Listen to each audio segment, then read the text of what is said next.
Hello everyone once again and welcome back to PAX and Recreation, and today we are going to tackle the Fallout Commander Decks from Universes Beyond. So this is likely it's not the first Magic the Gathering card or cards based on a video game, because off the top of my head, we had the Street Fighter ones, and we had the Tomb Raider not so long ago, but all of those were Secret Lair. I can't remember if we had something included in the main set that was from a video game. Maybe. Well, maybe you're saying, well, Baldur's Gate. And it's like, well, yes, I guess. So Baldur's Gate technically is the first video game, but I don't count it because that's cheating, because Wizard owns both Dungeons and Dragons and Magic. Mind you, they both things, by the way, just go check the Wikipedia for that.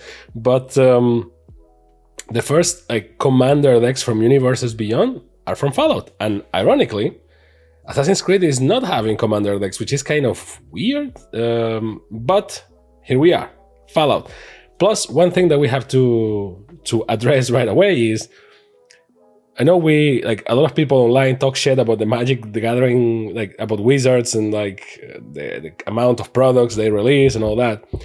One thing I have to say is their planning skills are pretty good, because Warhammer was the first, and the first Universes Beyond Commander decks. I guess they did it. I don't know why they picked Warhammer first. Maybe it was an anniversary or something. I am not that much into Warhammer, so maybe it was out of respect, because Magic the Gathering and Warhammer 40,000 or Warhammer as a whole are like the gentleman's agreement of old school nerd board games. I don't know, but then their timing with these releases has been amazing. So the Lord of the Rings was kind of there because it didn't match with the release of anything. It was after the Amazon series and before the Gollum game, so yikes. But for Doctor Who, it was right there for the anniversary, so that was great. And now for Fallout, is right there for the series. So as you know, they design everything 2 years in advance, so great. Which makes me wonder what is there for Assassin's Creed. I think nothing. And what is there for Marvel? Because Marvel is going downwards, and they are going to release 2 Marvel sets a year from now on. So I don't know. But now to the thing, Fallout. I am a reasonably sized, well, not reasonably sized, I'm a big size, but I am a reasonable Fallout fan. Fallout 1 and 2, I played a lot. Those are my Fallout games. Fallout Tactics, well, we don't talk about Fallout Tactics. Then we had Fallout 3, which is what most people know nowadays, and I guess is responsible for the big, popularity of Fallout nowadays. I played Fallout 3. It's okay. I'm not the biggest Bethesda fan, as you will notice as we go forward. Then Fallout New Vegas, which in my opinion is the best Fallout in 3D. Go Obsidian. And then Fallout 4, which I play a very little, and Fallout 76, which I haven't touched because it's radioactive to me. So there's that. But I don't have anything against the games, or that I like Fallout 4, for example. I just, it's like Starfield. I have Starfield. I played Starfield, but I don't know if it's me or it's the games. But I just prefer to play other things nowadays. I don't know, Elden Ring. I know it's different types of games, but yeah. So with the intro done, so you know that I am actually kind of a gamer and kind of a Fallout connoisseur myself. Not the biggest fan, so heads up. We're going to talk about the decks in multiple regards. So I am late to the party, as usual, and the reason for this is, well, I have played with these decks for almost 2 weeks, and to the point that it's kind of annoying. Try to get your pod or multiple pods to play with you fast enough so that you can comprehensively test all 4 decks. As you know, in this channel we don't get the decks ahead of time yet. Wing Wizards. But so we have to we get them a little bit earlier at most, then I start trying to play with people. You can only play on weekends most of the time because people have lives, and then I try to make it so everyone plays with the precons, but some people just want to try their new decks or shit, so you have to do what you have. So 4 decks, we have Scrappy Survivors with Dogmeat right here, Science with Dr. Madison Lee, Hail Caesar or Kaiser, I still don't know what I'm going to call him for this video, and Mutant Menace with the Wise Mothman, right? So 4 themes, 4 decks, and now we need to talk about theming for a second. As you know, these decks are normally what happens with Universes Beyond is that they follow a theme, right? So in the case of Warhammer, they went with factions. In the case of Lord of the Rings, they went with, well, kind of factions as well. So you had the Hobbits and the Shire, and then you had humans and Rohan and Gondor. Then you had just the Forces of Evil, and you had the Council, right? So you had which is elves and all that stuff. So you had the 4 main themes. With Doctor Who, they had to adapt because for some reason, and I don't know, the Commander deck alignment is you will never see 2 Commander decks. We had some cases historically where we had 3 Commander decks, but most of the times we get 4 and sometimes 5. For some reason, for the Universes Beyond, they decided that the best number is 4. I sometimes feel that a 5th will be very useful to try to fit more stuff from that IP, but I guess that it's a lot of work. Most of these decks have around 40 something new cards in average, and you have to design them mechanically, and then visually all of them are Fallout themed, so not that easy. Plus, one thing to mention very quickly, if you are new to this, I guess, is that if you want all the Magic the Gathering Fallout cards, if you buy the 4 things, the 4 decks, you will have all the Fallout Magic the Gathering cards. The other product that they have that we will crack in a future video is the Fallout collector boosters. And here you will have exactly the same cards that you have inside these decks. The only thing is that you will get special treatments, like cards that look like you're in the VAT system and stuff like that. So it's nice. It's not necessary. See, they did the same with Doctor Who. And to be honest, I think is the best approach, because what they did with Warhammer 40k, I think it was kind of meh. You had the decks and then you had the 4 decks with a collector's edition, all the cards were foil and all of them were bent and curved. That was meh. So here they go again with the gacha machine, and this is basically a casino, but you have multiple treatments for cards. So I guess if you're into that, you can buy this. But as usual, don't buy this. Just buy the singles of the card that you want. It's a lot cheaper than buying these, because trust me, these things are very expensive. So now for the decks, in terms of theming, well, you can see that we are covering the 4 corners of Fallout, but to which degree, right? You have Survivors, okay, then Dogmeat is from Fallout 4, so Fallout 4, Fallout 3, and to a degree 4, right? But the theme is Science, because Science is this big thing in Fallout. Hail Caesar, this is Fallout New Vegas, so there you go. And the Mothman, which is Fallout 76, if I am not wrong. So all the 3D Fallouts are represented.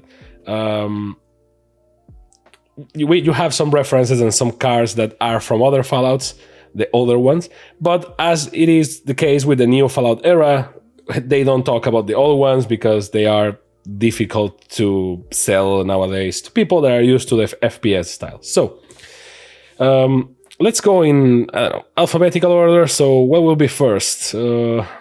Hail Caesar. Well, let's go. If we go by order of video game release, right? It should be Fallout 3, Fallout New Vegas, 4, and then 76, right?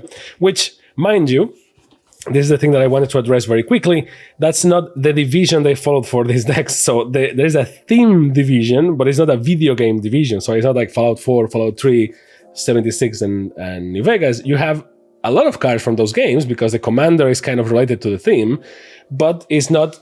You are not like, oh, my favorite Fallout game is Fallout 3, so I should buy Science. You will have a lot of references to other Fallout stuff in the other decks, so it's not so much like that. If you look at the Doctor Who decks, the division was, okay, you have the most popular Doctor, or Doctors, which are 9, 10, and 11th. That was a deck. Then you had the new Doctors, 13 and 14. No, sorry, 12 and 13 at that time. Then 14 and 15, it was a secret lair because, of course, thank you, Wizards.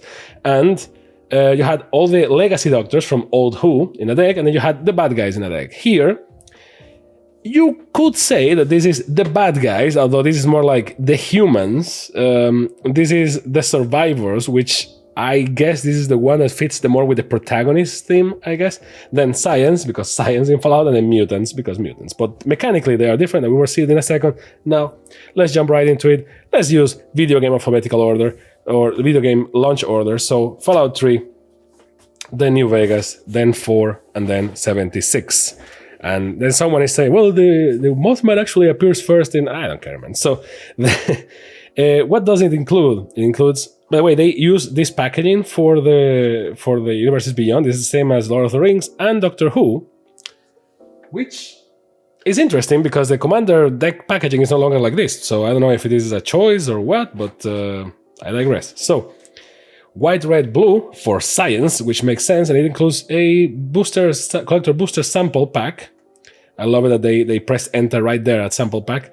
At least they kept sample here, because in the past it used to be a collector booster sample pack, plus 2 legendary traditional foils, which is kind of meh, because those 2 legendary traditional foils are the commander and the co-commander, so that's kind of a meh thing.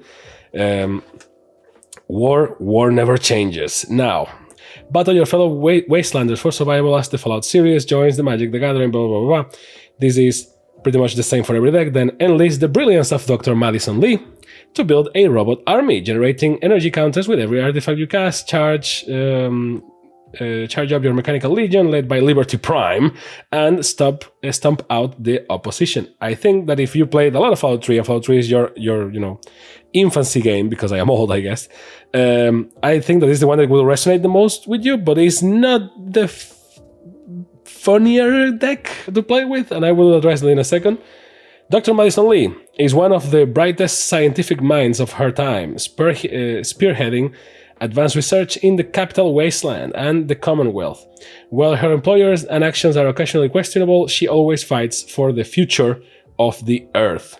And it has 100 cards and blah, blah. You have some previews here of cards, which is good. Now, let's open it. What was the way that we're supposed to open this? Okay, this way. So you open it from the back. Don't do it like I did in a video once that I opened it from the top and I was like, oh, you can't open this. So this is a stupid detail that I like a lot. So sue me, I guess, which is a foil Vault Boy right there, giving you the thumbs up. Now there is a debate online, because no one, to my knowledge, no one has ever confirmed this, that this is not a thumbs up. This is the Vault Tech Boy measuring the distance from a nuclear mushroom, right? After a nuclear explosion. If your technically the legend says that, because this is a thing that they say in the real world as well, is that if your thumb covers the explosion, you're at a safe distance. If it doesn't, you need to keep going back, right? Which it can be the case, or it can be just because, here he's just giving the thumbs up. Here is winking. The other side is that, everything is okay, because that's the whole thing about Vault Tech and all that stuff. So you get some foil VAT style tokens, which are kind of nice. There's actually foil. Normally this is not the case. They are not foil. They're just like a normal color. And then you get some mini dividers, foil as well, which is interesting because they have this subtle foiling, which is, it's kind of stupid, but it gives you that VAT vibe that is very cool. And I mean, if you use this, if you don't use that, it's just cardboard. Then the deck and the tokens, and nothing else to see here. Now you get a deck box, to call it somehow, with your commander in there. A thing that I always love is that the art is not necessarily the same art in the card, so that's nice. You really have to like Dr. Madison Lee though, because she is a very important character in Fallout 3, but she is not by any means the most I don't know, badass card to like have as a commander or something. You get a life counter, which very nice detail from Wizards. I love these small details. The numbers again are in the font and color of what you will expect from Fallout, which is actually very cool because like no one cares about this, which they could just like do the same thing, but they actually changed the font for this. So those are the small details that keep me defending this and going like, well, they tried. I like them. They hit me, but they like me. So the collector booster pack, the tokens, the deck. We're not going to go this slow for all decks, by the way. This is just for the first one. All the others are the same. We're just going to read the insert, kind of, because we love inserts in this channel. So you have here how to play the deck. And it's all about Dr. Madison Lee and Liberty Prime and energy tokens. And you have, which is true, perhaps the most important technological marvel to survive the war, the Nuka-Cola vending machine, which is, you will see that card in a second. And then you have here another art for Dr. Madison Lee and the description of the two commanders, let's call it that way, Dr. Madison Lee and Liberty Prime recharged. And then this thing that I actually like a lot from Universes Beyond, which is not only the explanation of the colors for new people, because let's be honest, if you buy this because you're a Fallout nerd, so rise up gamers, you likely maybe never play Fallout, never play Magic the Gathering. So this is a good explanation of what each color means. And then why are Dr. Madison Lee and Liberty Prime blue, red, and white? Well, there is a clear reason why, and it's called America. But both Dr. Lee and Liberty Prime typify blue mana through their connection to technology and progress, white through the desire or directive to restore order, and red through the recklessness with which that order may be enacted. Which, I don't think they wanted to maybe acknowledge that the colors are also because of the flag, but if you play Fallout, the colors are because of the flag. I mean, the thing is called Liberty Prime, for God's sake. So, but you can really, the colors in Magic is a concept that I like a lot, but you can really bend in whichever one you want, because you can be like, oh, it's black because the ambition of Dr. Madison Lee that makes her take no compromises, right? And she will be like a black mana card as well, right? So, but a sample, so just to be clear, the sample is, well, exactly that, is a sample. There is no guarantee of what you will get here.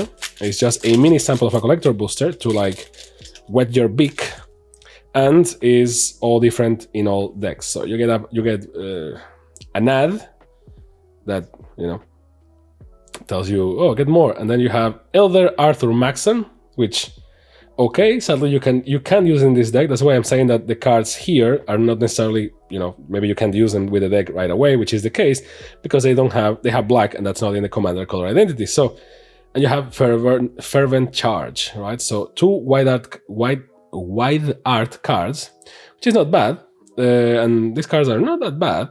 The only problem is that you don't get any of the showcase cool arts for the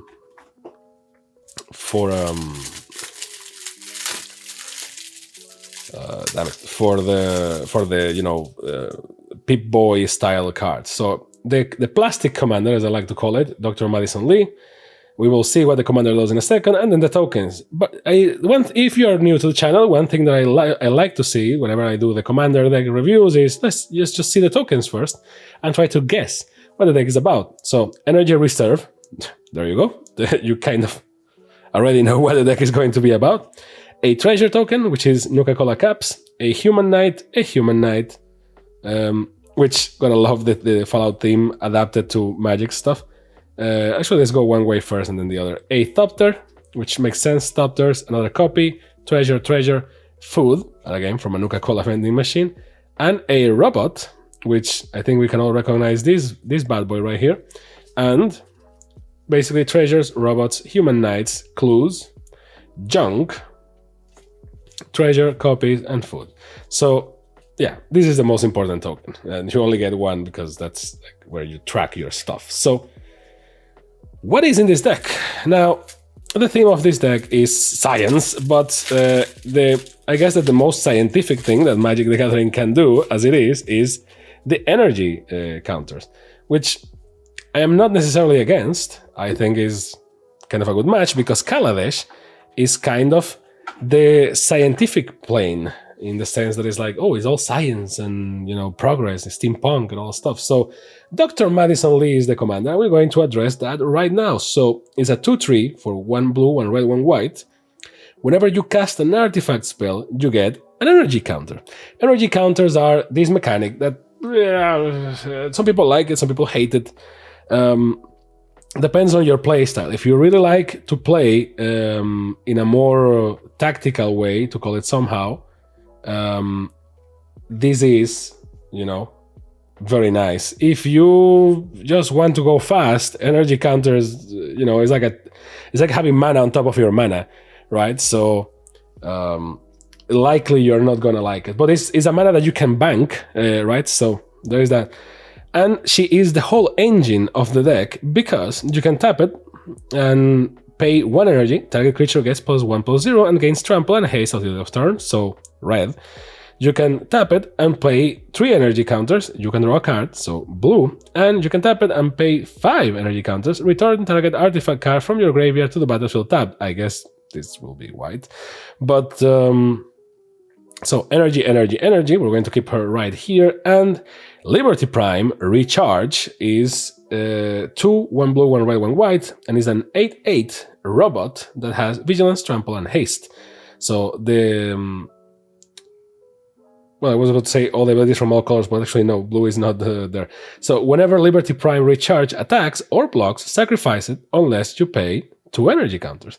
So you really need to feed the bad boy, and if you pay 2 and tap and sacrifice an artifact, you get 2 energy counters and draw a card.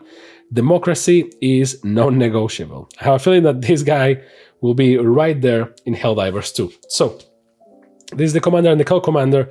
Liberty Prime, you will notice it looking at the rest of the deck, which we are going to go very briefly over, but you can command the deck with Liberty Prime, but Liberty Prime is not an enabler. Liberty Prime is a consumer, as you just noticed. Like, he's quote-unquote cheap and kind of powerful because, is a 8/8, but it consumes energy. And on the other side, Dr. Madison Lee generates energy. So you really want to command this with Dr. Madison Lee. The deck is good, but it's not that good without Dr. Madison Lee. And we will check right away why. So, automated assembly line. The whole theme of this deck, right? We're not going to go card by card because otherwise this video is going to be 4 hours, and I certainly don't want that. But the whole theme of this deck is energy counters. Now, that's a good thing, and that's a bad thing. I'm going to scroll over the cards, by the way, and then you can pause if you want to read one, or just check the card list. But the first cards are the new cards, or the exclusive cards to the deck. Normally, in a normal commander deck, this will be like 10 cards, and for this one, it's like 30-something, right? So the whole theme of this deck is energy counters, and that has good size and bad size. Good size is that, well, you can do some cool stuff. The bad side is that it was a mechanic that was not that well received. And since it was not that well received, although, some people really love it, some people don't that much, the set where you're going to get most of the cards to enhance this deck is Kaladesh. And that's it. So if you want to go with the energy theme, now there is a 5D chess play in the Horizon, which is the Modern Horizon 3 Commander decks. Yes, a modern set is going to have Commander decks instead of modern decks. And one of those decks is all about energy counters. So between this deck and that deck, one of those is going to become, like, whether you use that one as the base or this one as the base. And technically, I believe that that one will be the superior one because it's a lot more expensive. So otherwise, is Wizards just charging us for the name of the set? I don't know. Really? Come on. So you put cards together from this deck and that deck, and you will have some crazy stuff plus Kaladesh. But right now, you don't have that much base to go over. Now, the other thing that you will notice from this deck is that it has a problem that most Commander decks have, but the universes beyond Commander decks have a lot more, which is the deck tries to do too many things at once. What does that mean? It means that, for example, if, you know, I don't know, if you go watch the Cardinal of Manor decks, which are the ones that came right before these ones, you will see that it's like most of the decks are like, okay, this deck is trying to do this, but 30% of the cards is trying to do something different, right? And what does that mean? That means that the deck is, you know, goes one way or the other, and sometimes the commander does something, and the second commander or second option commander does something else that kind of fits the theme or not really. So it's very weird that to get a commander deck where both options for commander do pretty much the same, because then it's kind of repetitive. They give you like a second one that does cool, you know, cool stuff, and you can transform the deck for that second commander if you want to. That's for the normal decks. For the Universes Beyond, what happens is that they go by theme. In this case, well, it's a Fallout deck, right? So this is the science deck. So they try to put all the cards in here that make sense for the theme, even if it doesn't make sense mechanically, because they can't fit the mechanic into the card. And one such good example of that is Red Death Shipwrecker. So this card, for example, is a possible commander for another deck that has Alluring Eyes. Go target creature opponent controls, target player draws a card, you add red mana. This is okay, but it has nothing to do with the rest of the deck, right? So it happens a lot with a lot of commanders, like Arcade Ganon, or I don't know, like everything that doesn't have an energy counter on it is kind of just sitting here and okay, right? Like the thing is all about energy counters and artifacts. So you have some cards here that generate clues or react to clues or whatever. That's the whole name of the game, because every time an artifact enters the battlefield, you get an energy counter, thanks to Dr. Madison Lee. But if you don't, then it's kind of that card is just occupying space. And this deck is trying to do, like, it has like 2.5 decks inside of one. So you have the main deck, which is the energy one, and then you have some goading and some stuff in there that doesn't match the rest of the deck at all. So there's an also other thing that I seen online that some people complain about, and you know, this is a product of this product being a fan service product, which is what it is. It's for fans of Fallout. Like, no one is going to buy this without being a fan of Fallout. I know that we Magic the Gathering players are going to look at this with Magic the Gathering eyes, which is you either look at this as stocks, you know, like, oh, this card is worth $40 and all that stuff, or you're going to look at it like, oh, I can use this card for my deck, in which case, just buy the singles. But this product is done in a way so that if you play Magic and you like Fallout, happy birthday to you. And if you don't, you have cards that you can pull if you only play Magic. But if you only play Fallout, maybe this will bring you to Magic, which is what happened with Doctor Who, which is what happened with Warhammer and with Lord of the Rings. And in the case of Doctor Who, for example, with me it was backwards. I play Magic and I started to watch Doctor Who because of the decks, because I was interested in what I was seeing, right? So it can also do that for people that maybe people from Magic are like, I never play Fallout. You see these decks and you're like, okay, let me try one, right? And you buy one game. Fallout New Vegas, obviously, that's the one that you need to try. But then you have some stuff. I remember because of the image here, which we will see in a second. There are some cards here that are not producing any, you know, good amount of value. By the way, the mana base, this applies to all decks. So again, the first deck is always the slowest one because I kind of go over a lot of topics that are general to all of them. But the mana base is meh. The Doctor Who mana base was a lot better. It wasn't like super crazy or anything, but it was a lot better than this. And then, you know, once the Fallout cards and then the basic mana ends, you get versions of other cards, right? Like, for example, see, this is useful for the deck. So each creature you control that's an artifact or human gets indestructible. So that's kind of the theme. Nerd Rage is kind of there as well. So whenever it enters the battlefield, you draw 2 cards. And enchanted creature you have no maximum hand size, which is whatever. Where this creature attacks, you have 10 or more cards in your hand. It gets +10/+10 at the end of turn. This is great. If it wasn't, because what am I supposed to do with this? Like, yes, you have a bunch of energy effects that give you card draw, but the deck is not about card draw. It's about energy counters to do other stuff. So, you know, there's a bunch of, if you do draw a card, which I guess this is why this thing is here, but it's not the craziest, right? So This deck, by the way, lacks finishers to a degree, and also board wipes, which is weird because it has white on it, so it should have at least like 2 board wipes, but not so much. Like, I guess that your finishers are Liberty Prime and some other, because it's a big bulky card, and some other, this is the thing that I wanted to talk about. So all the decks have bobbleheads.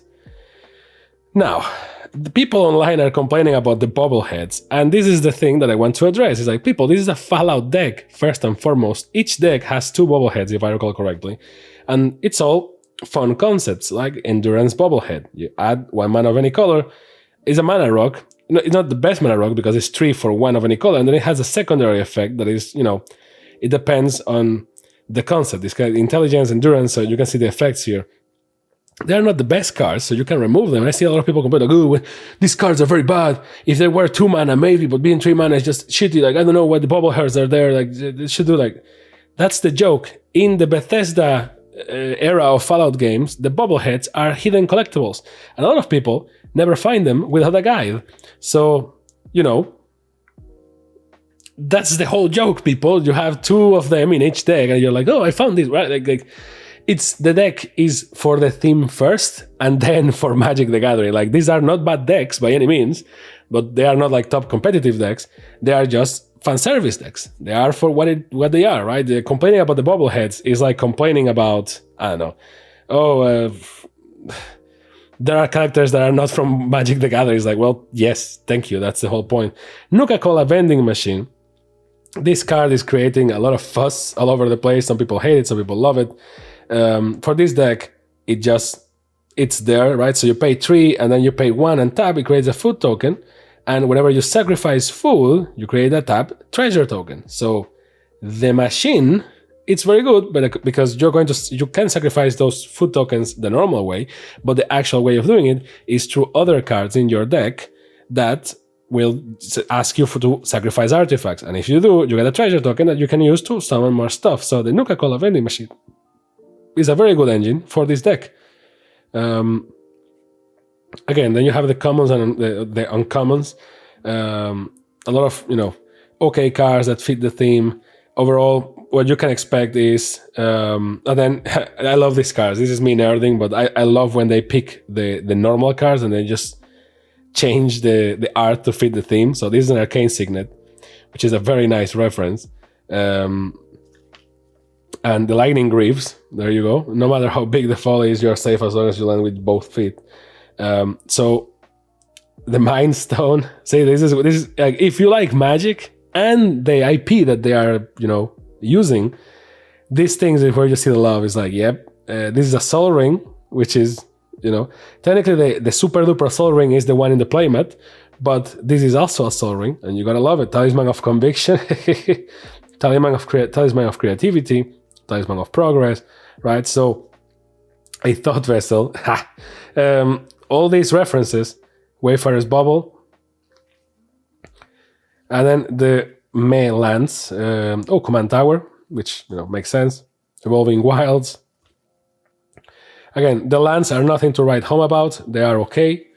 It's a normal mana base. The actual lands, they gave us full art lands, and they are beautiful. Even more if you like Fallout, you recognize a bunch of these passages and a bunch of these places. So, going to the point with this deck, the name of the game here is Energy Counters. Now, we're going to go over this in better detail when I start comparing all the decks, right? So I will pick up the pace.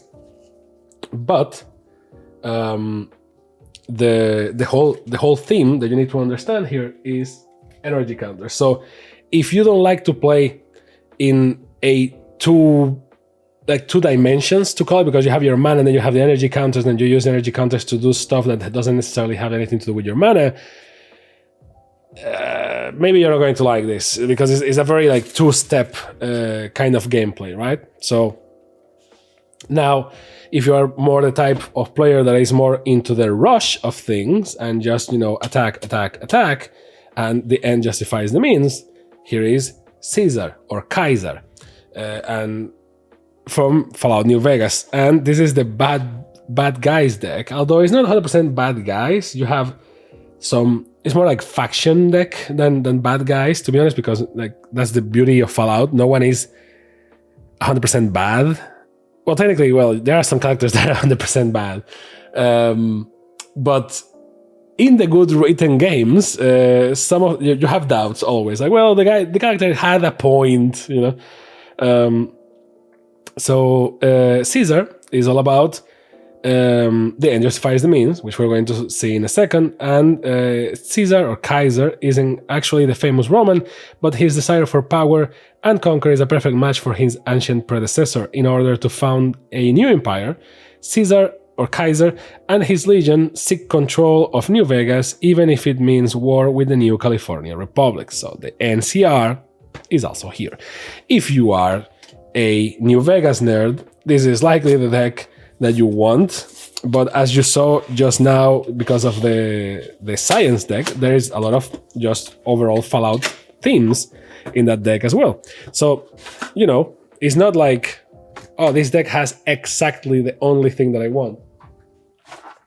Now, same logic, the tokens or the counters are more appropriate for this deck. You have a shield, a +1/+1, menace, yada yada. Fun fact, they didn't put anything on top. Now, the deck box, in this case for Caesar or Kaiser, I still haven't decided what we want to call the guy, but oh, there you go. So on the back, the envelope, the magical envelope, and a sample pack, the deck box, the life counter, same logic, same good details, with the man himself right there. Caesar is such a good character. Not good like because of, you know, goodness, but like good as in well written. I love New Vegas. So there is this, again, radiation counters, I guess, or dividers with radiation symbols, and the Magic the Gathering symbol, or the Planeswalk symbol. Then the insert, the magical insert, in this case, it is for Kaiser, and it says play the deck. So we will talk about that in a second. And it's all about being tactical and sacrificing stuff. And you have Mr. House as well. And this is another example of the deck trying to do two things at the same time. So you have Kaiser, Legion's Emperor, and Mr. House, President and CEO. You can just pause and read if you want. Here's the man and the magic colors. And once again, why are Caesar and Mr. House red, white, and black?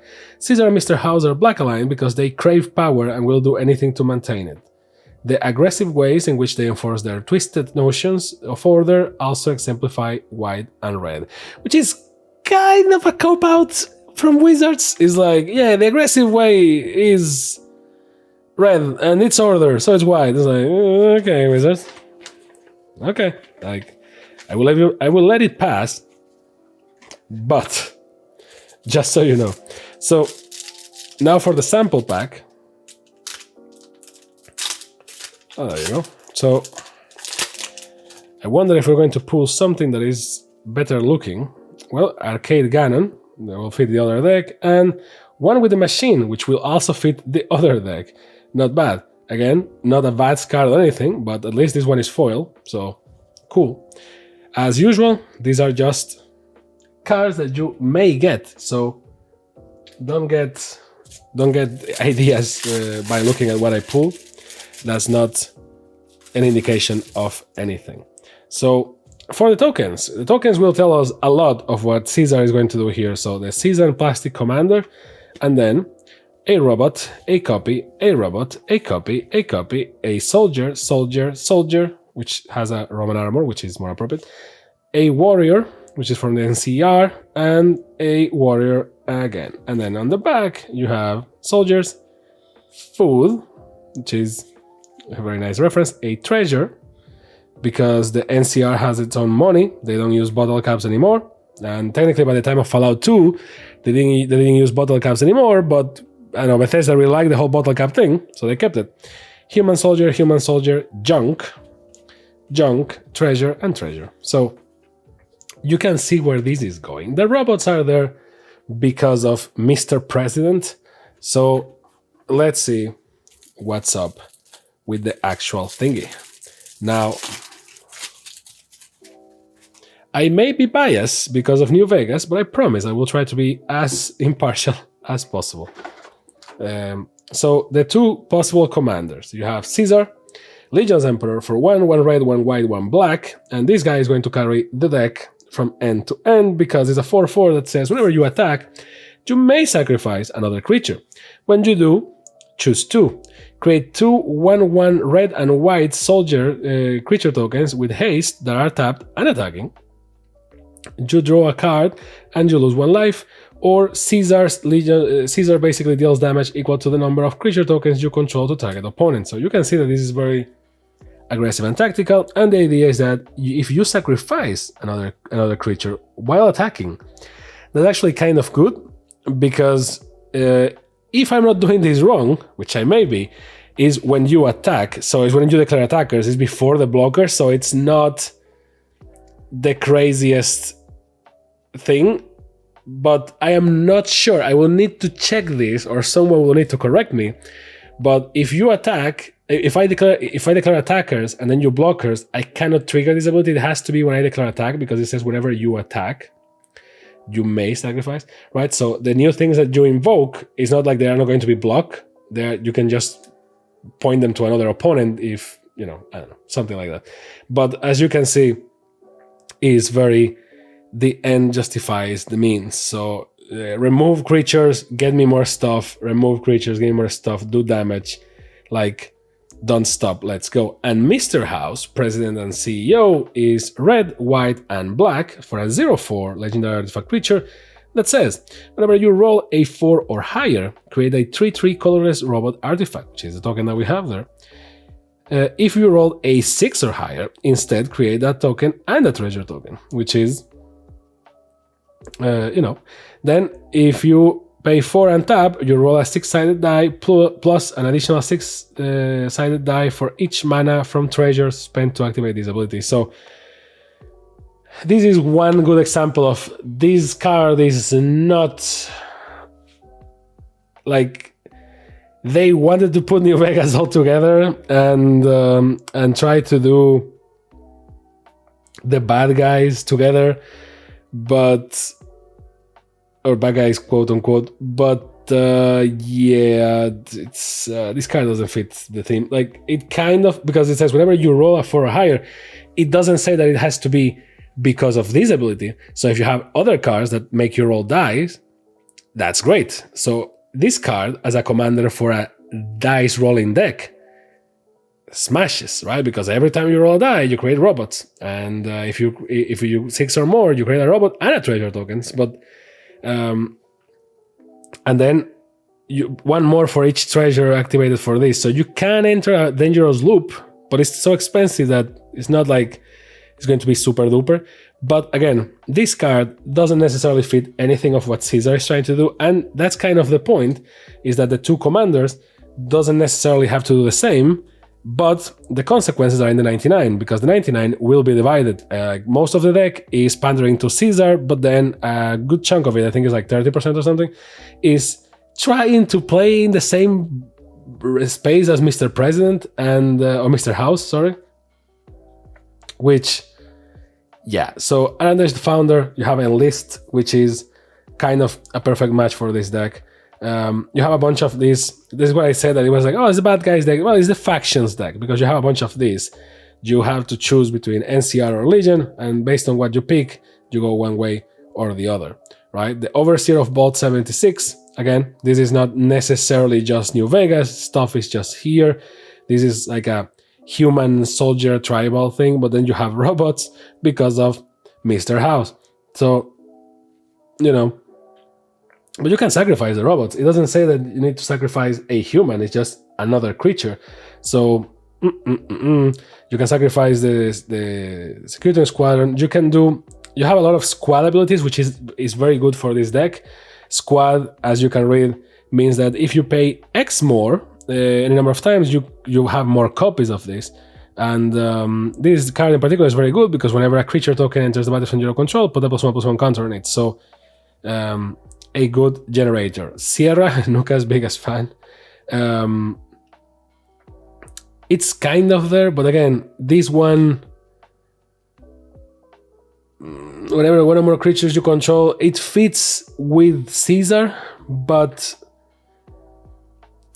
the food tokens is like, you know, like the food tokens, you don't do much with the food tokens as they are. So Vault 75, middle school, this is a very nice reference. Kind of a board wipe, and then you continue. Yes Man, which is a very good card to, you know, pair up with the other commander, but I got the point, because this is you can make a commander deck with him, but I don't know if he can be the commander, because this is a defector card. So as you can see, you can just, you know, roll it between your opponents.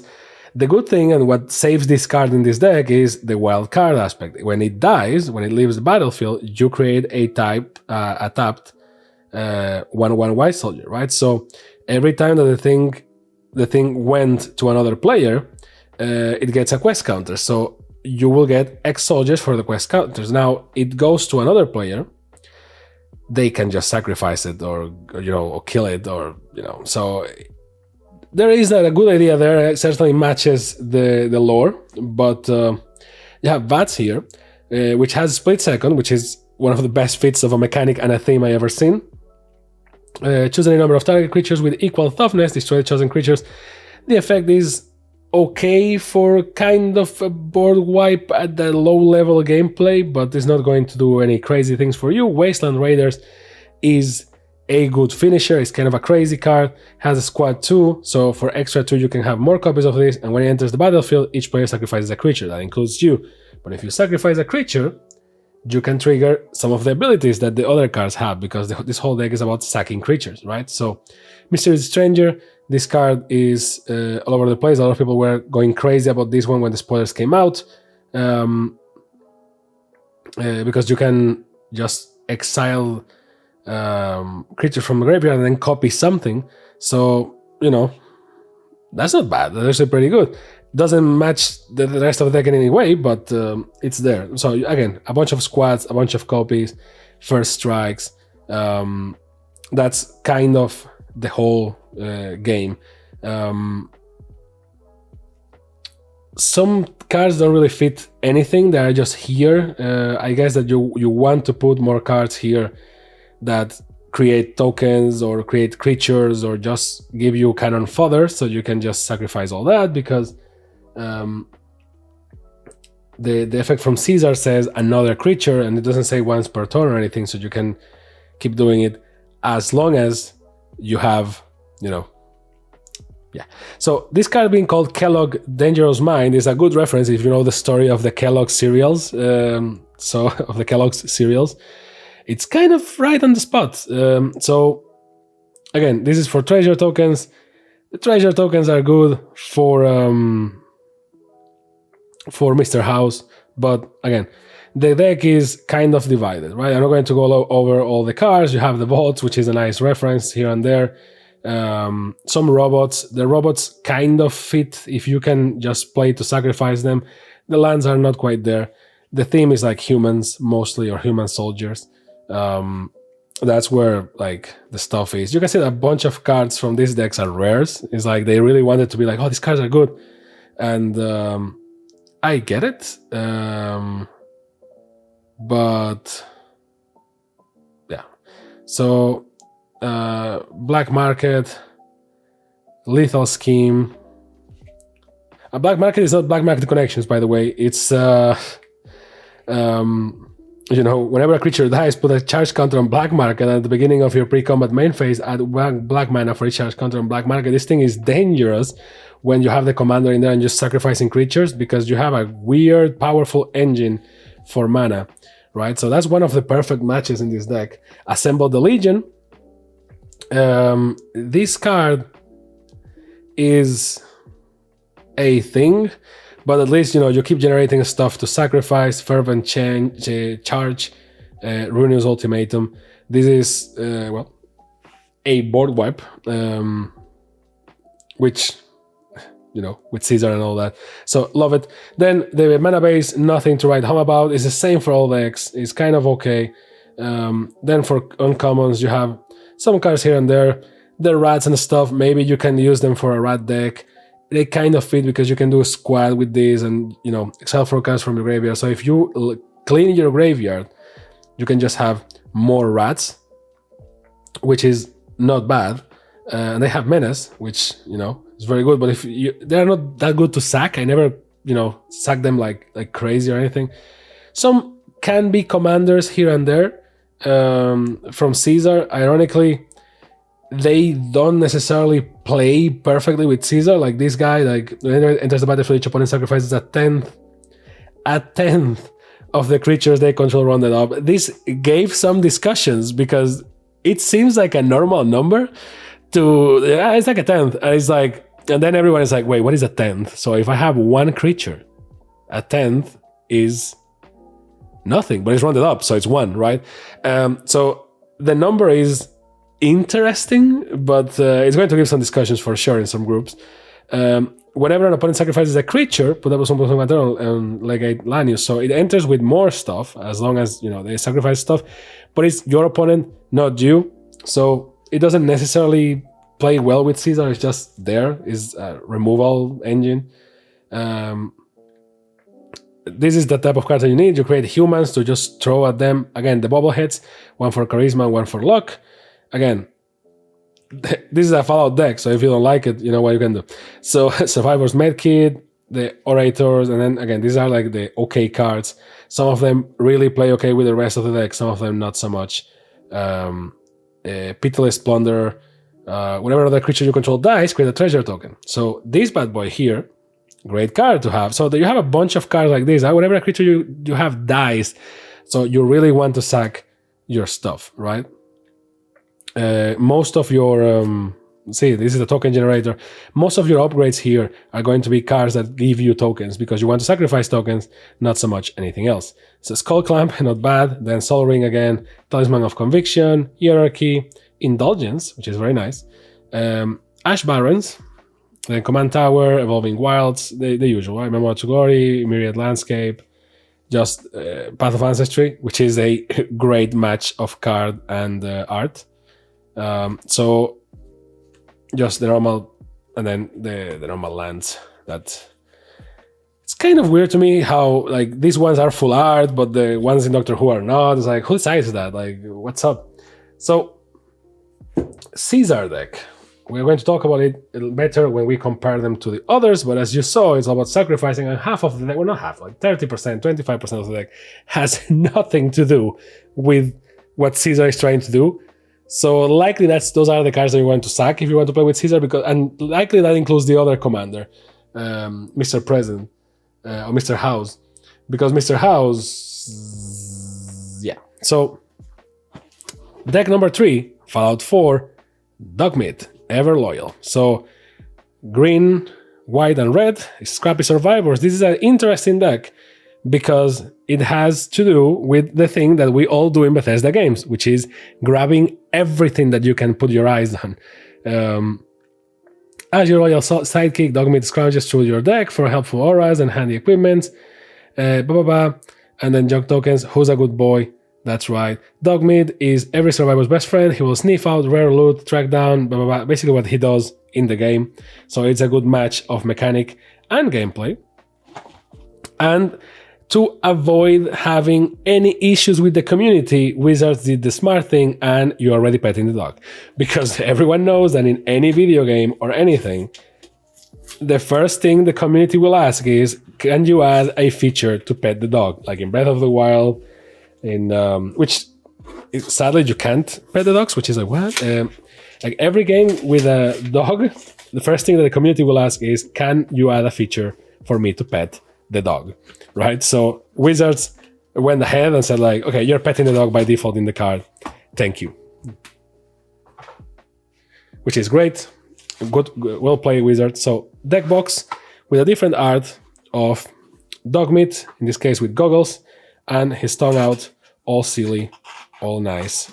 Gotta love Dogmeat. I always found funny the name Dogmeat for the dog, because I get it is it's dog meat because that's exactly what it is, but it's like, I don't know, having a chicken and calling it nuggets or something. It's kind of morbid.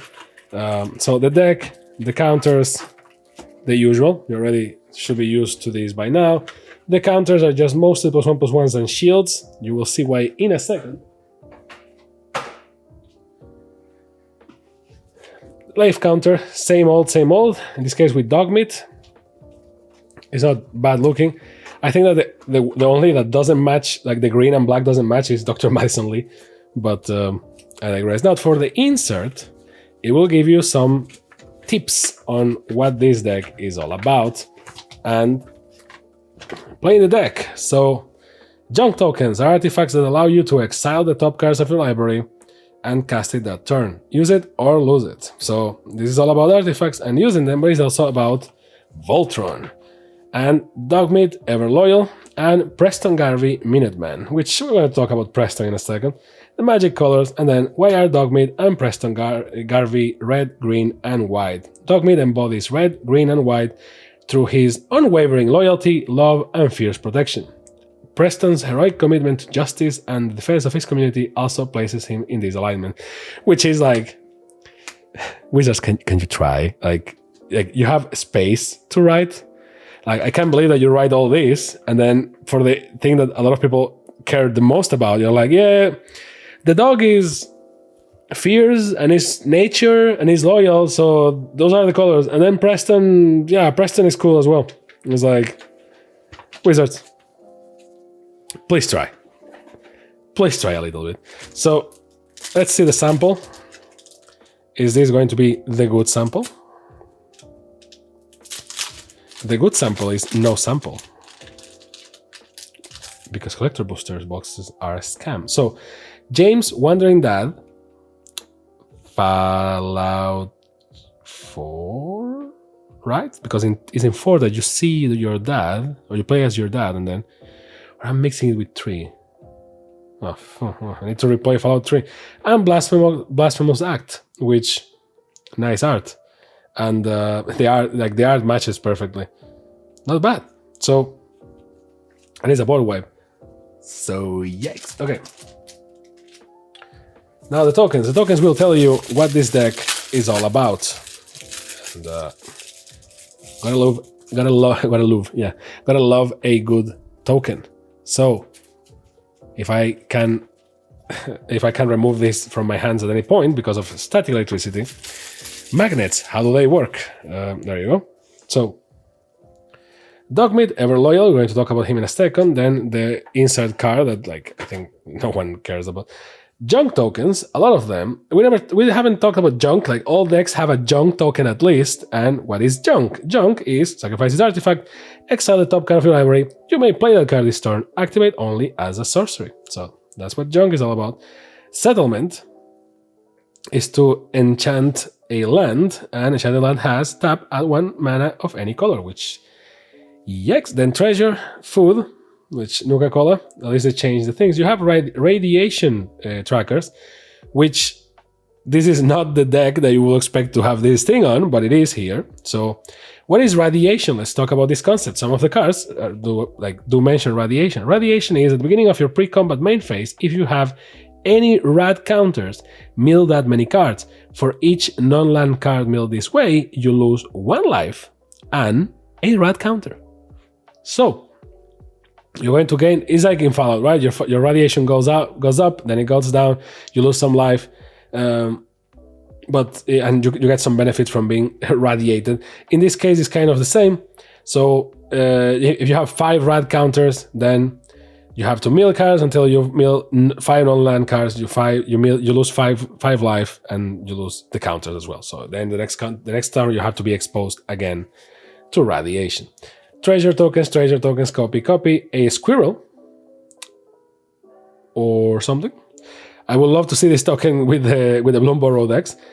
Wasteland Survival Guide, which is a token artifact equipment. Equip creature gains +1/+1 for each quest counter among permanents you control. Food, human soldier, treasure, and another squirrel. Those squirrels are lovely. So there is that. This goes here. And now let's talk about the deck. This is, depending on your playstyle, this is either the deck that you're going to enjoy the most or the deck that you're going to hate the most, right? When we compare the decks at the end, I'm going to go a little bit more over the, like, what deck is for whom. Now, this is weird. So some cards are here and then the rest it's not, because the reference card is not here. Okay, whatever. So let's see the commander and the co-commander. So Dogmeat, Ever Loyal, for 1 red, 1 green, 1 white, is a 3/3 dog that says, when Dogmeat enters the battlefield, mill 5 cards, then return an aura or equipment card from your graveyard to your hand, which, you know, not bad. Then, whenever a creature you control that's enchanted or equipped attacks, create a junk token. So, Dogmeat, as you know, it's appropriate, is your commander, but it's not the main character. You are the main character, right? So the other creature, that is the one you're going to Voltron, is the one that is getting the benefits every time it attacks, and for each, and if they are equipped and etc., you get junk tokens, and it's an artifact that you can, you know, tap. We already saw that, right? So, and Preston Garvey, Preston Garvey, it's a thing. So for 2, 1 red, 1 green, 1 white is a 4/4 human soldier that says, at the beginning of combat on your turn, create a green aura enchantment token named Settlement, attached to up to 1 target land you control. It has enchant land, blah, blah, what we saw, right? So whenever Preston Garvey Minutemen attacks, untap each enchanted permanent you control. So the weird thing here is that Preston Garvey is not bad, but it kind of, and this is, I think, if I recall correctly, this is the only deck that they kind of play with each other, contrary to the others. Like, well, I guess Madison Lee and Liberty Prime, they play with each other because it's Liberty is energy counters. But these two, they kind of play with each other in the sense that Dogmeat gives you auras or enchantments, and a creature that is equipped or enchanted attacks. But the problem is that this enchants your lands. So they kind of play together, but not really, because they don't talk the same language to a degree. Well, one is a human, the other is a dog, it makes sense. But the thing is that you just untap enchanted permanents. This is about enchantments. This is just about... this also plays along with enchantments, but it's not what this thing is about. It's about milling and getting junk and doing stuff, which is very Fallouty, I have to say. And this is more about creating settlements. And if you enchant your lands, your color base just goes up, up, up. This can make it very easy for you to have, you know, color mana issues solved. My problem is that will be a great ability to have for a 5-color commander. But for 3 colors, it's like, okay, because if you put a settlement to any land, it says add 1 mana of any color, which is great. And you do that at the beginning of combat, you enchant 1 land per turn. So each combat on your turn, you can enchant 1 land, and it immediately becomes a land that gives you any color. And then whenever it attacks, so you want to attack with him, you can untap everything that's enchanted. So it's a good mana fixer. The problem is that it's only for 3 colors, and you know, mana fixing for 3 colors is not that difficult, but I guess it's a good help. But it has nothing to do with Dogmeat. Now you can play the 2 in this deck, and you will see why in a second, but bear that in mind when we talk about the theme of this deck. So Brotherhood Outcast, this deck is the one that is like more all over the place when it comes to like things in the deck thematically. This is like Fallout, the deck, because one is science, so it's robots and other stuff. The other is Caesar, so it's a bunch of bad guys and New Vegas stuff. But this one is like, yay, Fallout 4, right, guys? And some other stuff that is not even Fallout 4. So Codsworth, Handy Helper. This is a very good card that I think matches everything, because it's like commanders you control have Ward 2, which is good, and then you can tap it, add 2 white, spend this mana only to cast aura and or equipment spells, which, you know, matches both commanders, and tap, attach target aura or equipment you control to target creature you control, activate only as a sorcery. This is very good for Voltron decks, and if your commander is your Voltron, It has Ward 2 as well. So I think Cost Ward is very useful in this deck for any of the two commanders and in general away from this. Idolized, again, enchant creature, and it has, whenever this creature attacks alone, it gets +X at the end of turn, where X is the number of non-land permanents you control. So, again, for Voltron. And if it's a Voltron Samurai, it's gonna be crazy. And come on, let's be honest.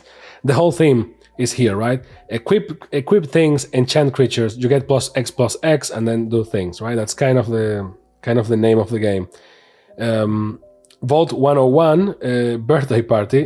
Whenever you create a 1/1 white soldier creature token and a food token, because there's a cake, and you may put an aura or equipment card from your hand to your or graveyard onto the battlefield. If an equipment is put into the battlefield this way, you may attach it to a creature you control. Again, the whole deck is about attaching stuff to people. So it's equipment, which makes sense because the deck is called Wasteland Scrappers or something. So pretty much that, right? So enchanted creature gets +2/+2 and gets haste. Create a junk token and then you equip it because it's equipment, right? Junk Jet, Megaton's Fate. Choose one, either destroy target artifact or create 4 treasure tokens, and which is, the card is not that cheap, but or Detonate, which is Megaton's Fate, deals 8 damage to each creature. Each player gets 4 rad counters, which is, it's a bomb, right? So good lore gameplay match. Maybe it's not the best card for this deck, but it certainly hits the Fallout spot. Vault 21, I think that the whole thing about vaults being spread around the decks is pretty cool. Veronica, whenever you attack, you draw a card, you create a junk token, it's all about junk. Animal Friends, this is what gets you the squirrels. So enchanted creature has, whenever the creature attacks, create a squirrel, which put +1 counter on that token for each aura and equipment attached to this creature other than Animal Friend. So again, Voltron, and this card is the top Voltron thing. Strong Back, which says enchant creature, equip abilities you activate that target enchanted creature costs 3 less to activate. Aura spells that you cast that target enchanted creature costs 3 less to cast. And enchanted creature gets +2/+2 for each aura and equipment attached to it. This is the Voltron card, my friends.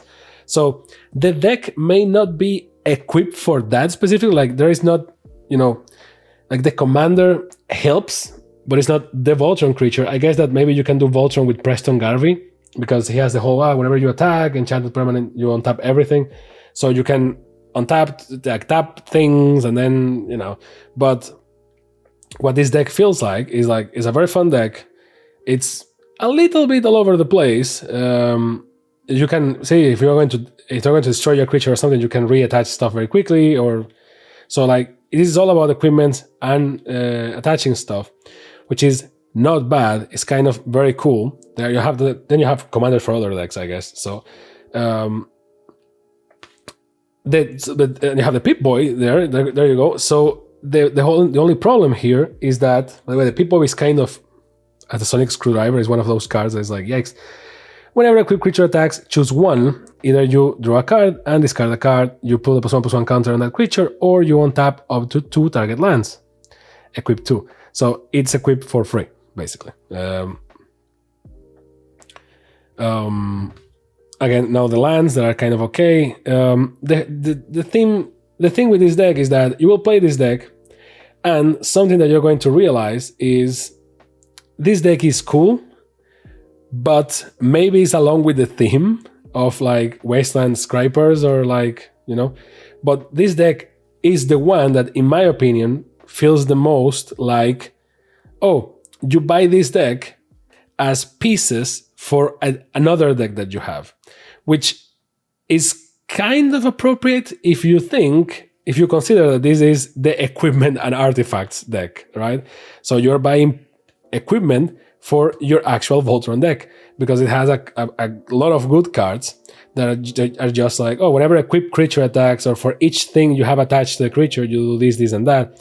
You have some creatures that you can use as your Voltrons, like Crimson Caravaneer, but it's it has double strike and trample, which is very good. It's a 1/2, so they're kind of giving you the setup for oh, this creature is weak. That's why you need to equip it with everything. And it says whenever it deals combat damage to a player, you create a junk token. So this is a good engine. This could be your Voltron.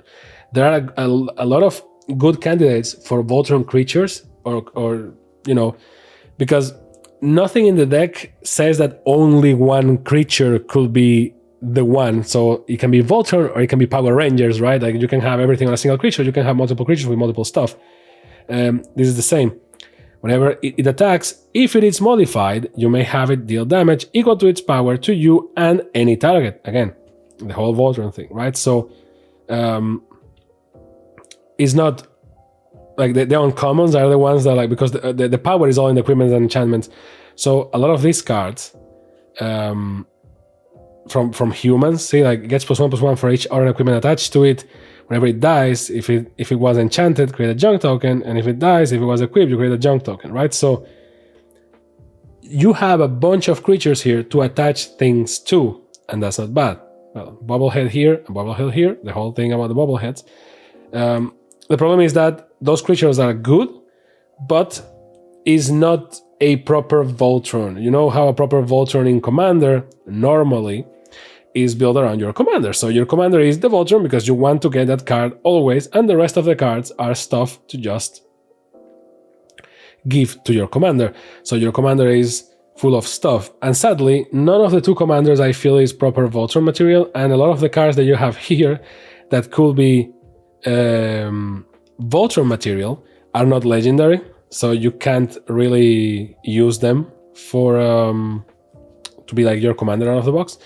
So that's why I say that it feels like this deck is fun, don't get me wrong, I like this deck a lot, it's one of the funniest to play with, but if you want to take it to Super Saiyan, it's really asking for a protagonist, you know what I mean? It's like, okay, you have Dog Meat, which is the companion card, now you're needing a commander for Voltron. So the equipment, auras, and Voltron. And then last and not least, Magic the Gathering Universes Beyond Mutant Menace. Now this deck is one of the most polemic online. Some people are saying that this is the good deck, and this is actually, I think, is the most expensive one. And some people are saying, is not that good. It was the one that had the most hype, and I think it has the best reprints, if I recall correctly, but maybe I'm wrong. Now, this is all about rad counters. So we already saw rad counters here because there are some decks in the Dogmeat deck that will create rad counters, but they're not a focus. It's a focus here. Now that comes with a downside and an upside, which we will talk in a second. Revered as a local legend throughout Appalachia, even before the Great War. The wise Mothman is said to bestow gifts of knowledge upon fortunate travelers and loyal cultists, but beware he is not the only Mothman stalking the wasteland, which is, and is black, green, and blue. So most colors are represented. I think that red and white are the ones that have more representation across the decks, which maybe they are trying to compensate for something.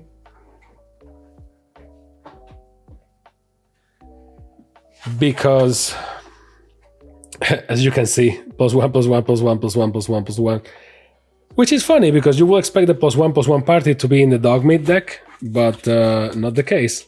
So this was here. Again, same logic for the box. Nothing crazy. And the envelope.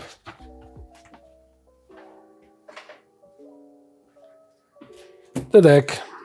The life counter, the deck box. Let's start with the deck box. So the deck box is very nice looking. I mean, if the thing that you like the most about Fallout is the mutants, well, this is your deck. I think that this is the weirdest deck of them all. And also this is one that the green thing fits the most, obviously. So not bad. And we're going to talk about in a second because it depends on what is Fallout for you. And I think those are the four themes in the decks. Is Fallout about science and like the progress of humanity and war never changes and how we try to because Fallout is about nuclear apocalypses and nuclear wastelands, and that's a consequence of science. So science as a solution for science is part of the themes of Fallout. But then you have the human problems and the whole human factions and all that, and that's where you have Caesar. But then you have the wasteland and the scrapers and like trying to get by and getting all the items and all that we do in the games, and that's Dogmeat, which also has a dog as a companion, which, you know. And then you have the mutants and the weird things, which is this deck, Mutant Menace. It's all about rad counters because, well, there are mutants because of radiation, so not much to say there. You have the Wise Mothman, and then the co-commander is the Master Transcendent, which sadly is not from Doctor Who. Now, you have a description here, you can read it if you want, and then the part that I like the most, which is, why are those two cards black, green, and blue align? So the split between wisdom and intelligence could not be clearer with the Wise Mothman and the Master. But they still both fall under blue alignment. Their adaptations to the irradiated landscape are represented with black and green, which is, again, kind of a cop-out, Wizards. I know that this happens with the Doctor Who decks as well. So this is one thing that we need to address very quickly, right? And is that Wizards and their designers, they try. In Magic, in normal Magic, even though no one cares about Magic's lore anymore, not even Wizards, they really tried so that the colors are matched with the abilities and are matched with the characters and their motivations and all that. And that's one of the things that I love the most about Magic. And that's one of the things that a lot of people love about Ravnica, which is when you combine two colors, you get a new color, technically, right? Ooh, Recon Craft Theta. Not bad. And Irrigated Farmland. As you can see, they don't want to put the cool cards in the samples, so this is not really that random, but not bad. And I think it's a shame, because if you want to bite someone, or to bait someone into buying the expensive ones, just give them the ones that look like Fallout things, and not so much wide art cards, but whatever. The thing that happens with the design teams is that I believe that they try their best. After all, Wizards as a company and Hasbro may be very bitchy with a lot of things, but the designers, I believe that they really, and you know, the people that actually do the work, I believe that they really like what they do, and they are passionate people, and I have nothing against them. The suits, normally those are the ones that take the weird decisions that we don't necessarily agree with.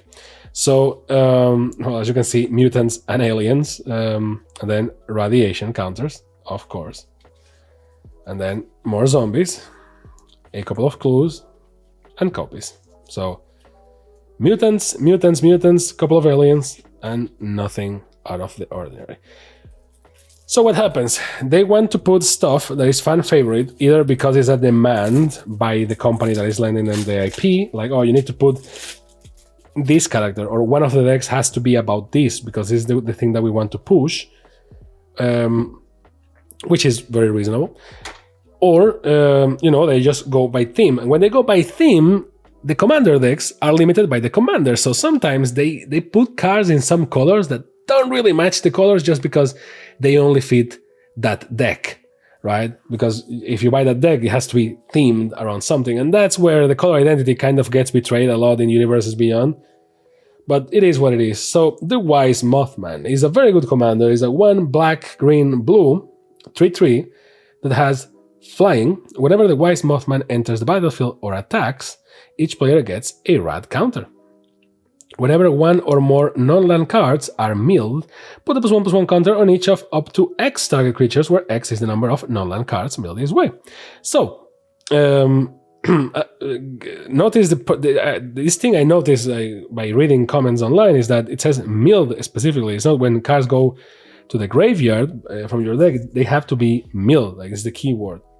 Put a +1/+1 counter on each of up to X target creatures, where X is the number of non-lands. So you get the radiation, then people have to mill cards, and because they have to mill cards, you get power for a creature. It can be to the Wise Man, to the Mothman, or it can be to anyone else. Now, there is here, and the Master, which is a old classic Fallout thing. Remember, like there's one way of winning over the Master that's just so dark. So the Master Transcendent, when the Master Transcendent enters the battlefield, target player gets 2 rad counters. So it also plays with radiation, which thankfully it is Same cost as the Mothman, so 1 black, 1 green, 1 blue, and it's a 2/4. And it says, tap, put target creature card in a graveyard that was milled this turn onto the battlefield under your control. It's a green mutant with base power and toughness 3/3. It loses its other colors and creature types. But it doesn't lose the abilities, right? So it just loses the other colors and creature types, but it still has the abilities. So this is actually another great commander. So this is one of those cases where both play in the same league. So Mothman is all about, so it flies, so you can likely attack anyone that doesn't have any way to block you. So it flies, you attack, everyone gets rad counters, including you. So you're gonna mill as well, and you get +1/+1 for each time a card is milled. It has to be non-lands, but again, you only lose the radiation counters when you mill something that is a non-land, right? So it matches. The only problem is that it says 1 or more non-land cards, but it says X is the number of non-land cards milled this way. So you distribute +1/+1 counters among your creatures. This is very good.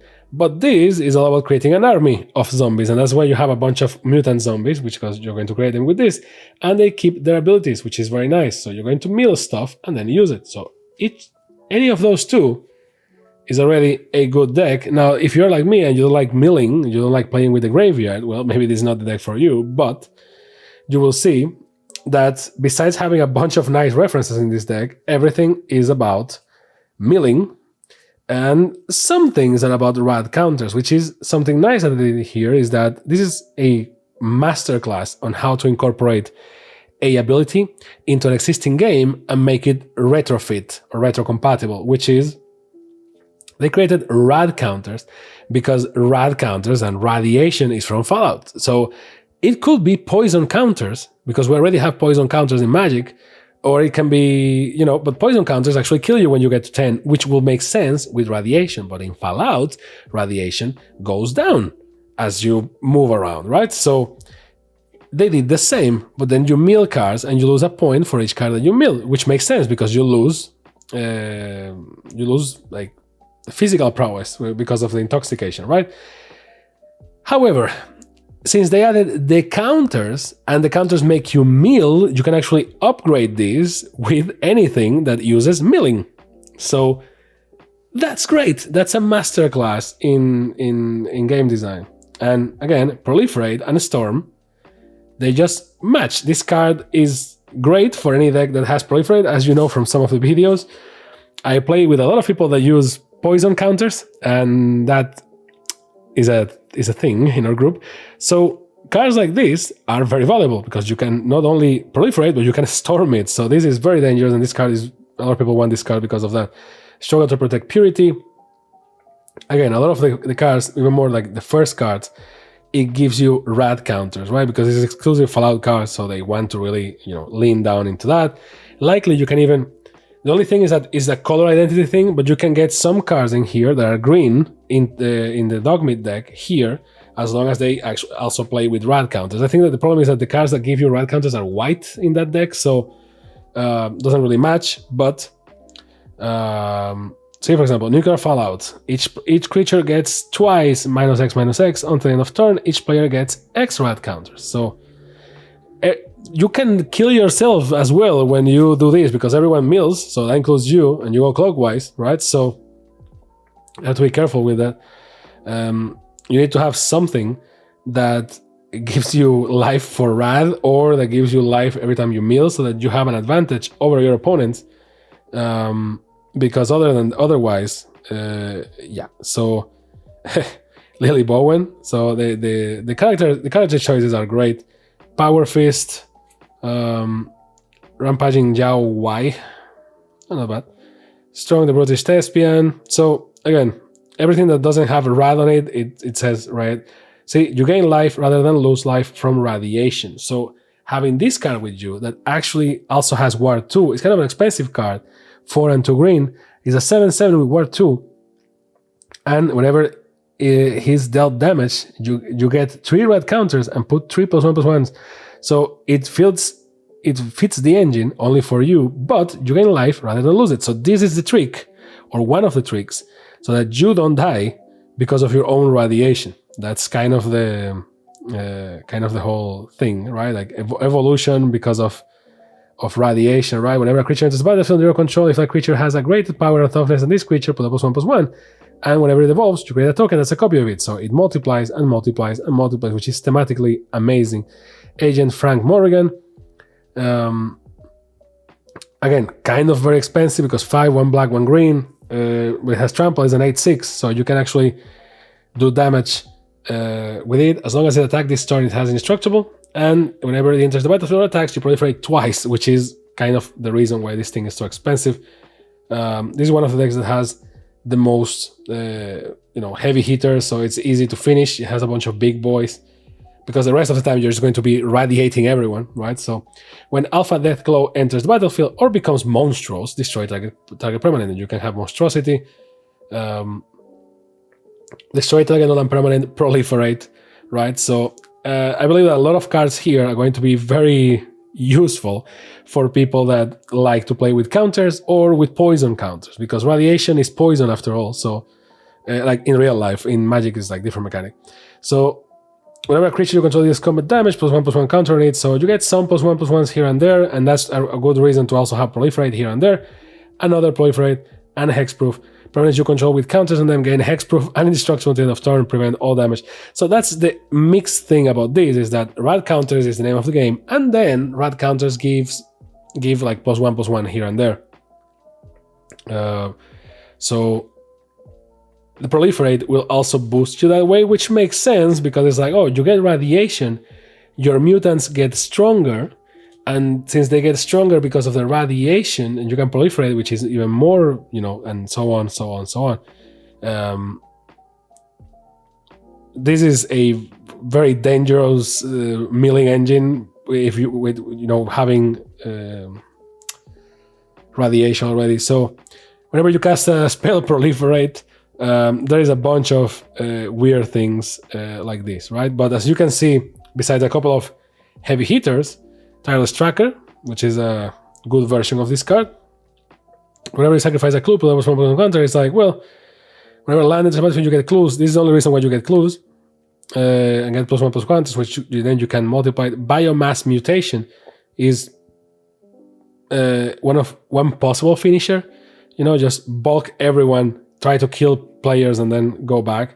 Casualties of War, which is a good way of destroying specific things. Not so much Final Finality, not so much. Then the mana base is meh, which is a shame because it kind of stops this deck on its tracks.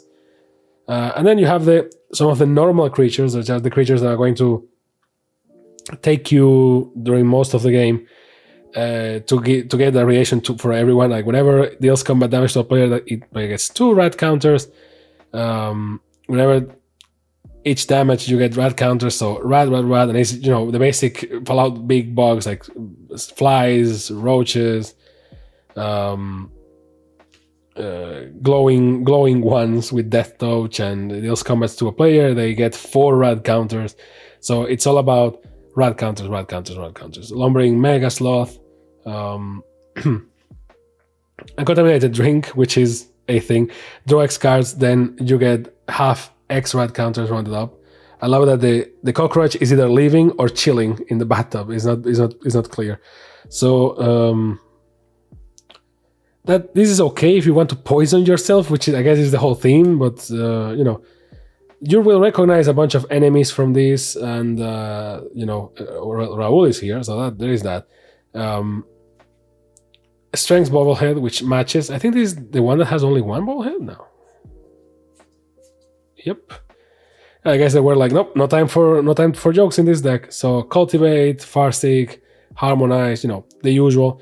Some of these cards you can pretty much remove. This deck is going to move fast because of the milling, and you can get a bunch of things from the graveyard because of the milling. Not only your graveyard, but other graveyards. So if you can do some improvements to this deck to add more of a curiosity, dominance, and resilience, to add more of a punch to this deck. And then, the basics, then the Temple of the False God and all that, and then the lands, which are very nice looking.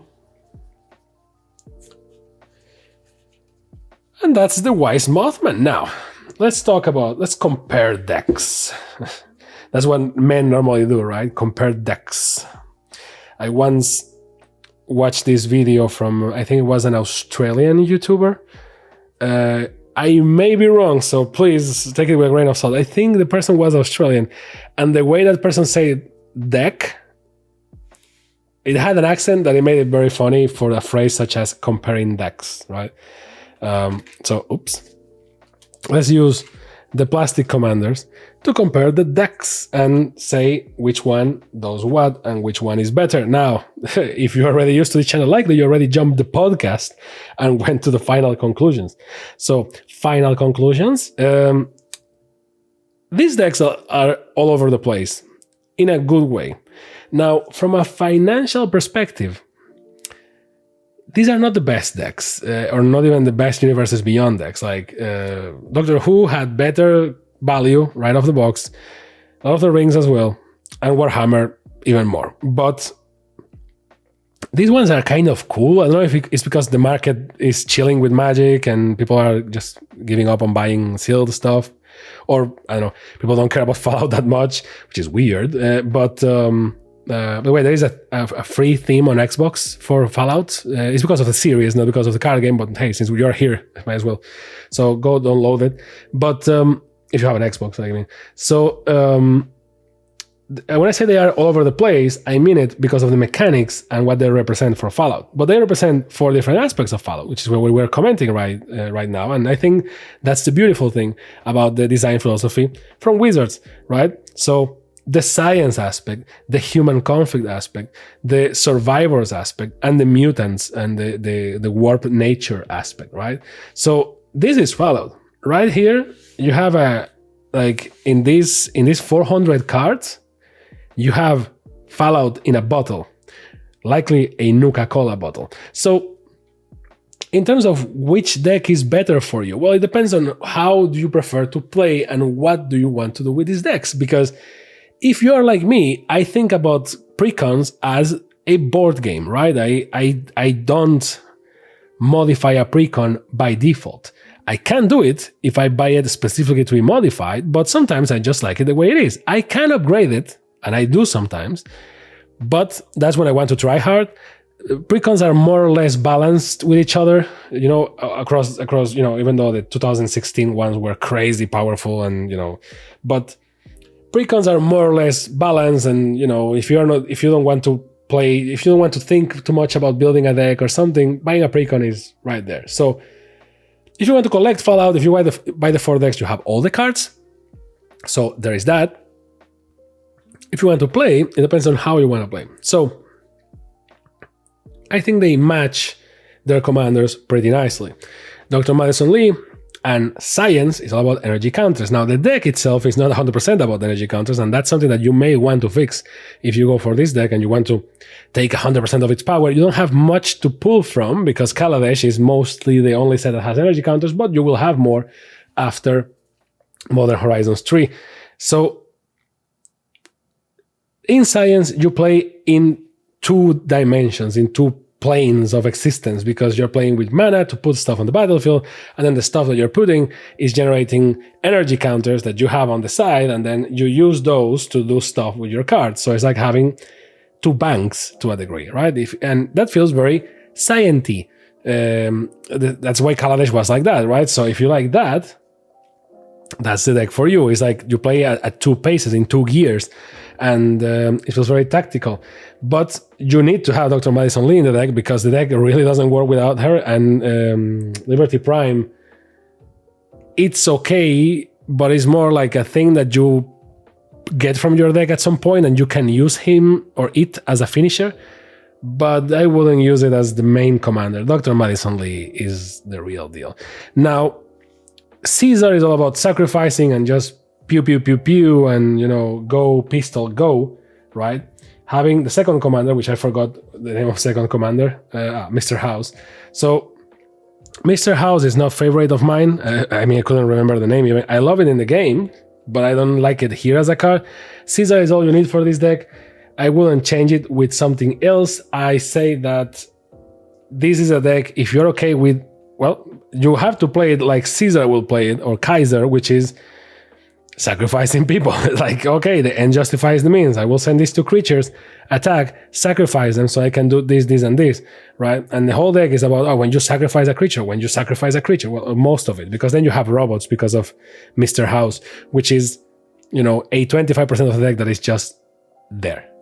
When it comes to Dogmeat is all about equipment and auras and just filling you with stuff, but ironically, not Dogmeat, because Dogmeat is there for other creatures. They say whatever creature you control attacks, which can be him, yes, but like whenever a creature you control attacks, you do this and you do that, right? Like he's support, like in the game, but the other commander, it's good, but I don't feel this deck has anyone that can be the Voltron that this deck is demanding. I feel it has a bunch of possible Voltrons, and it's kind of what's going to happen is that you're going to distribute your load more or less in the cards that you're getting, and that's the thing.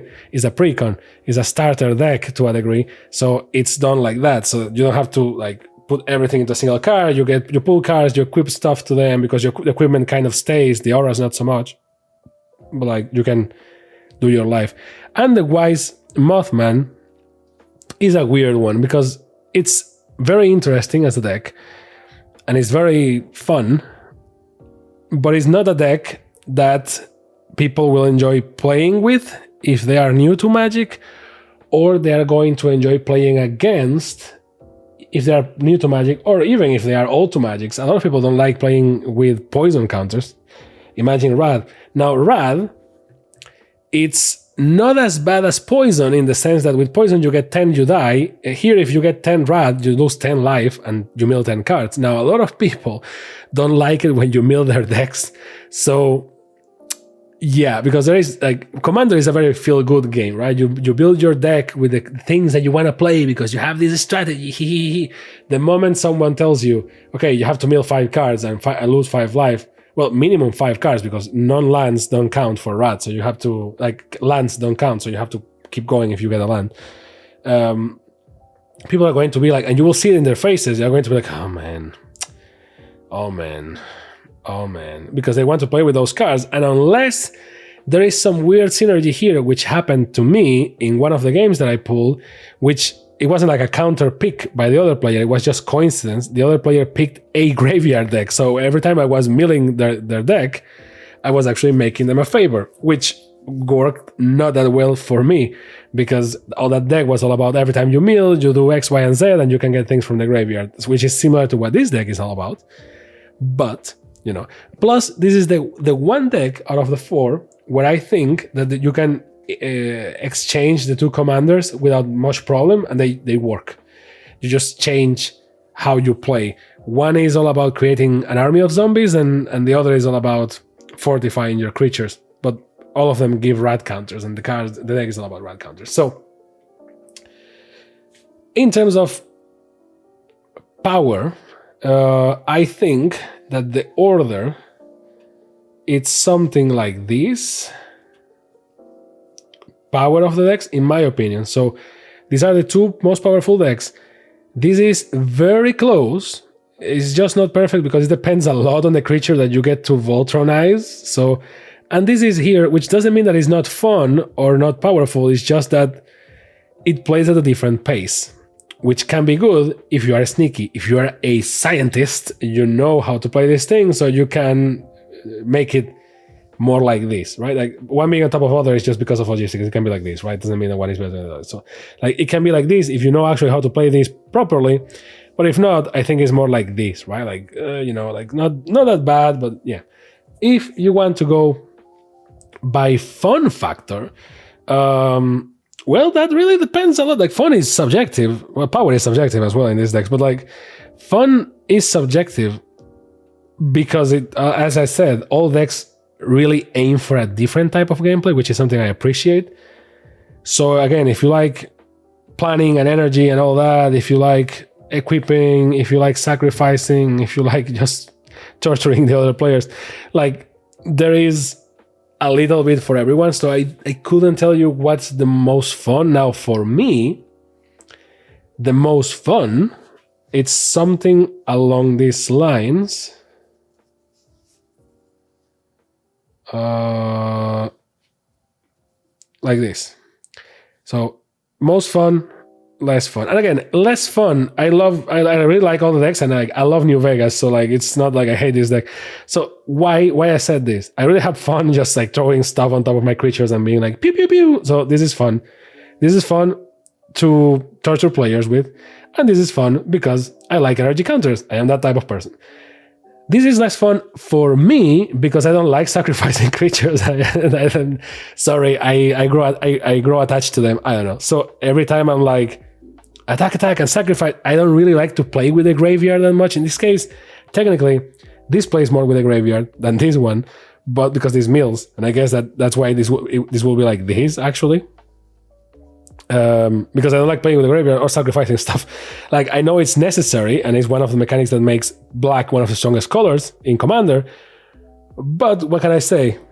Right? So there is that, and in terms of lore and flavor, well, if you like New Vegas, but if you don't, in terms of flavor of Fallout, I think is for like, the average person, the average man, is something like this. Like, these two are very flavorful, things that people will recognize very fast because 76 and Fallout 4 and all that. And this has a bunch of stuff from Fallout 3, which a lot of people will recognize, but these two are more like the mutants and the things that you find in the way, which is like most of your time playing. Not a lot of people play New Vegas, which is a crime. And here you have a lot of scientific stuff and robots and stuff that not necessarily everyone gets. So we ranked by fun, by power, and I think that's it. I don't have any other way of ranking these things. Personal preference, which I guess you could say fun, but personal preference will be something like this. Like, like personal preference is this. Like, I like this one more because of the theme, and then these ones are cool, but because I like Fallout, right? So two more rankings. If you are new to Magic, what deck do I recommend to you? This one. First this one, then this one, and then these ones. Because energy counters are not that difficult to understand, but they are kind of confusing if you never played Magic before, so I will leave these two to the end. These are easier to follow, in my opinion. So if you're new to Magic, easier to use, in my humble opinion. Second, easier to use, and then these ones are things, right? If you don't mind and you want to go heads on, just pick whatever you want. And if you're an established player, like if you're an old dog, I guess this one is the funnier one. Well, it depends whether you like Kaladesh or not. If you like Kaladesh, this thing goes here. If you don't like Kaladesh, this thing goes here. And this, I guess, if you're an established player, well, it depends. If you like Kaladesh, here. If not, here. And I guess that will be it. And I guess for parts, the best deck for parts, in my opinion, is this one.